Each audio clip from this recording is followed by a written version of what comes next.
The balloons were still floating in the air when I walked in. My old bed was gone. Photos of them were on my walls. My brother, Kwabena, smiled casually and said, "It's not a big deal. She's pregnant. You can sleep on the couch for now."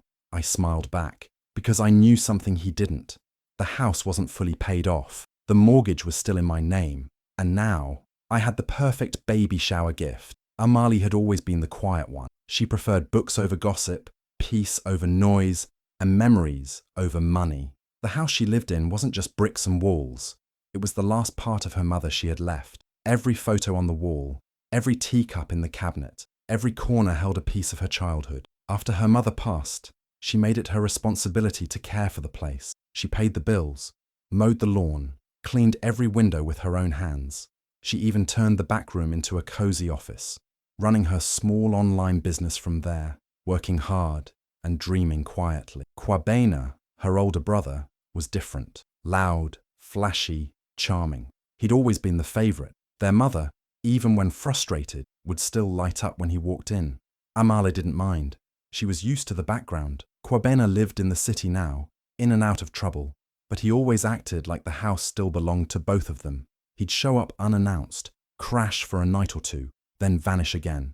Amali let it slide. It was family. Then came Tariro, beautiful, stylish, loud, just like Kwabena. She was pregnant now, and the whole family buzzed about the coming baby like it was royalty. When Kwabena married her, he barely told Amali, just a text and a wedding photo. A few weeks later, he called to say they'd be coming to stay for a little while. Nothing serious. Just until we get our own place, he promised.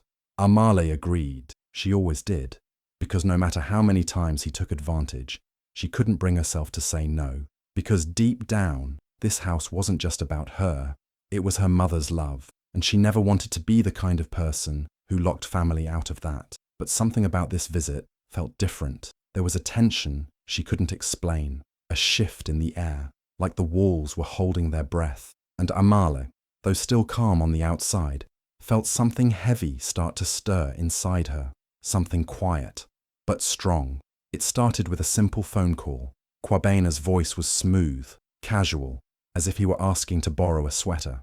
"We just need a few weeks at the house," so he said. "You know, until we get our own place." Amala paused. Her schedule was full. Her work was growing. But still, she said yes, because that's what she always did when it came to family, especially him. She tidied the house before leaving for a short business trip, just 2 days, enough time to meet a client and secure a new deal for her growing brand. She even made sure the guest room was ready, with clean sheets and a fresh towel. That's where she assumed they'd stay, where anyone would assume. But when she walked through the door 2 days later, something felt off. The hallway was quiet, but not peaceful. Her feet slowed as she reached her bedroom. The door was wide open, and the shock hit her like cold water.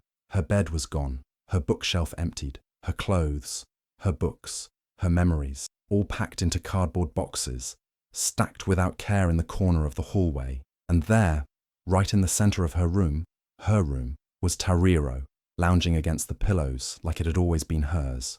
A hand rested on her growing belly. Her smile was sweet, but her words weren't. "You're so sweet for letting us have this space," she said, like Amale had eagerly offered it. "It's perfect for the baby." Amale stood still, her lips pressed together, her heartbeat loud in her ears. She didn't speak, not yet, because while Tariro saw a nursery, Amale saw betrayal. Her sanctuary, the one place in the world that still felt like her mother, was handed over without a second thought. No warning, no conversation, no respect, and Kwabena, nowhere to be seen. It was the moment Amali realized this wasn't a visit. They didn't come to stay, they came to take. Days turned into weeks, and Amali's house no longer felt like her own. The guest room stayed empty while her bedroom remained occupied, not by her, but by Tariro, who had claimed it with the confidence of someone who thought entitlement came with pregnancy. Meanwhile, Amali was left with the couch, not just for a night or two, but permanently, like a guest in her own life. She woke up each morning with a sore back and stiff neck, blankets half dragged from the floor, the smell of someone else's perfume lingering in the air. The kitchen, once her safe space to unwind and cook in peace, was now a chaotic command center for Tariro's craving. Amale wasn't asked to help, she was expected to. She cooked, cleaned, ran errands, and even walked down the street in the rain once to buy ginger tea because Tariro had a wave of nausea. She did it all without complaint, at first, but the silence she kept started to feel heavy, especially when Kwabena would look at her with annoyance if she spoke too loud while Tariro was napping, or when he'd say things like, "You're being dramatic. It's just a couch. This is what family does for each other." Each word chipped at her dignity, because it wasn't just about a couch. It was about being erased. Then, one afternoon, Amale passed by the guest room and heard laughter behind the slightly open door. Tariro was on the phone. Her voice was light, gossipy, sharp. "She's just a spinster, babe," she said. "It's not like she's got a man to share that room with anyway. She should be grateful she still lives there." Amale stopped in her tracks. The air left her lungs like a punch. Grateful for being pushed to the side in her own home. That word burned more than anything. Amale had given up comfort, space, and peace in the name of family. But now she realized they weren't just borrowing her home. They were rewriting her role in it. She wasn't a sister anymore. She was the help. The story of the house wasn't just about bricks and walls. It was her mother's final gift, a piece of safety in a world that rarely offered any. After their mother passed, Amale stayed behind, not because she had nowhere else to go, but because the house carried the scent of memories, the echo of her mother's laughter, the quiet reassurance that she still belonged somewhere. The title deed had only one name on it, Amale's. But during the early days of renovation, when the plumbing broke down and the roof needed fixing, Kwabena had stepped in, not with money, but with charm. He convinced Amale to co-sign a small loan so things could move faster. He promised he'd help pay it off. But like most of Kwabena's promises, it faded with time. Amale never reminded him. She just handled it. Month after month, she paid quietly, even when it stretched her budget thin. Kwabena never once asked about it again. He assumed, like always, that the house was fully paid off, and maybe, deep down, he started to think of it as partly his. But now, with her belongings packed away and strangers making decisions in her home, Amale finally opened that file drawer she'd kept locked. She pulled out the documents, the mortgage statements, her payment receipts, the title deed with her name alone printed in bold. She logged into her account and checked the loan balance. 2 months. Just 2 more months until the house was completely hers. Her lips curled into the faintest smile. Let them hang curtains. Let them plan paint colors and baby names. Let them feel cozy, because Amale knew something they didn't. They were planning their comfort in a house that didn't belong to them. And when the time was right, she wouldn't need to shout, argue, or beg for respect. She had the paperwork, she had the receipts, and most of all, she had patience. Amale heard the doorbell ring early that Saturday morning. She opened it to see unfamiliar smiles. Tariro's parents, dressed neatly, stepping into the house like they owned the place. Kwabena greeted them warmly, as if they were royalty. Amale stood back, observing, staying polite. After all, they were guests. Or so she thought. By noon, things shifted. Conversations became whispers. Looks passed behind her back. Everyone sat in the living room, except her. She heard words floating from the kitchen and hallway. "We could knock down that wall. This room should be brighter. Amale's things? Oh, just storage, right?" They didn't even lower their voices when they spoke about her like she wasn't there. Her name was tossed around like it was another piece of old furniture. She watched Tariro smile and gesture around her home like a proud host. Talk of cribs, curtains, repainting and clearing space took over the day. Someone even called a contractor. Amale overheard the name. It wasn't just a visit, it was a takeover. And no one, not even Kwabena, pulled her in to ask her opinion. They acted like she didn't belong there, like she had no say. She went to her room, no, the room they shoved her into, and sat on the edge of the couch. Her fingers tapped slowly on her phone screen. She wasn't angry, she was focused, because it was now clear. They weren't planning to leave. She stood up and opened her file drawer again. The title deed, mortgage documents, business registration. She made copies, tucked them into a folder, and slid it under her pillow. Let them play house. Let them pretend they owned something they didn't. Amale was done waiting for respect in her own home. She didn't slam doors. She didn't shout.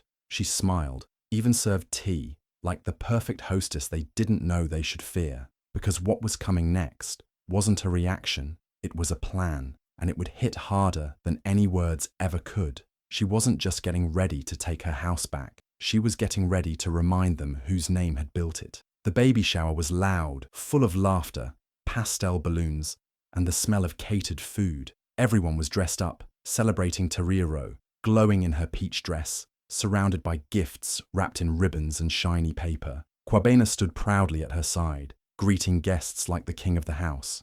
Amale walked in quietly, dressed in simple elegance, holding nothing but a small white envelope in her hand. People noticed her, whispered, but no one came to greet her like family. She didn't mind. She walked straight through the room, past the gift table stacked high with diapers and teddy bears, and stopped in front of Kwabena and Tariro. "I brought a gift too," she said calmly, placing the envelope in Kwabena's hand. He chuckled, his voice loud, thinking it was cash. "You're late, but at least you came through." He opened the envelope without a second thought. His smile faded. Inside were the mortgage statements with her name clearly printed, the title deed, and a letter from the bank showing the remaining 2 payments left on the house, all in Amala's name. "Since you gave them my room," she said, her voice steady and low, "I figured it's time I give you the house." Tariro blinked, confused. "What is this?" Amale looked her in the eye. "Paperwork. Something you should have asked about before decorating my walls." The room fell quiet. Conversations stopped mid-sentence. Someone dropped a plate. Kwabena stared at the papers like they were in a language he couldn't read. Amale didn't raise her voice. She didn't need to. Her calm presence carried more weight than any outburst. "I paid for this house. Every brick, every coat of paint. Every night I stayed up working to keep the lights on," she continued. "But you treated me like a guest in my own home." She turned to leave, but paused. "Congratulations on the baby," she said with a soft smile. "May your next home come with a little more respect."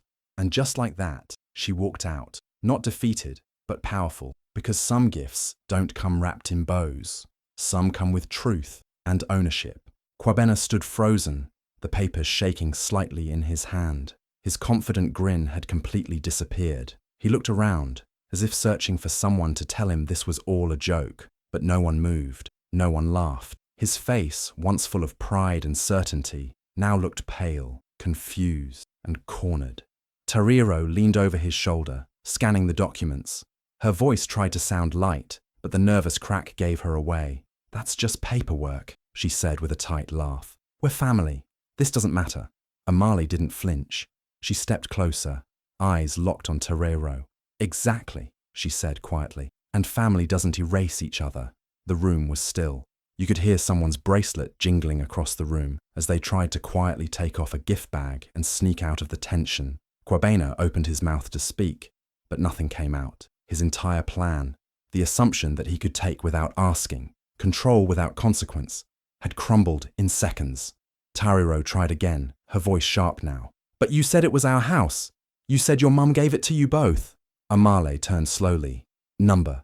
She gave it to me. You just assumed the rest. Like you assumed my silence meant surrender." She took a deep breath and looked around the room. At the relatives who had smiled with Kwabena, the neighbors who had turned a blind eye when she was moved to the couch, the ones who had whispered when they thought she wasn't listening. All of them looked away now. "Everyone thought I wouldn't stand up for myself," Amale said, more to the room than to them. "Because I didn't fight, didn't shout. But let this be a reminder. Just because someone is quiet doesn't mean they're weak." She turned and walked toward the door, her steps slow, deliberate, graceful. Behind her, silence.